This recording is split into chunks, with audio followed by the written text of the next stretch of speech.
দেশটা আবার লুণ্ঠনের বাজারে বিক্রি করে দেওয়ার ষড়যন্ত্র চলছে বলে মন্তব্য করেছেন বিএনপির ভাইস চেয়ারম্যান শামসুজ্জামান দুদু। বুধবার সকালে জাতীয় প্রেস ক্লাবের সামনে ভিপি নূর ও লুৎফর রহমানের উপর প্রকাশ্য ও গুপ্ত হামলার প্রতিবাদ সমাবেশে যোগ দিয়ে এসব কথা বলেন তিনি। এ সময় তিনি আরো বলেন, আওয়ামী লীগের সাথে সাথে জাতীয় পার্টি ও 14 দলের শরিকরা একই অপরাধে দুষ্ট।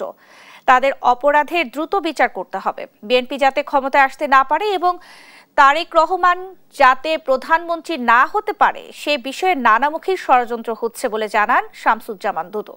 ষড়যন্ত্র চলছে, বাংলাদেশকে গণতন্ত্রের বাইরে রাখার ষড়যন্ত্র, বাংলাদেশকে লুণ্ঠনের বাজারে রূপান্তরিত করার ষড়যন্ত্র, বাংলাদেশে যাতে ভালো নির্বাচন না হতে পারে সেই ষড়যন্ত্র।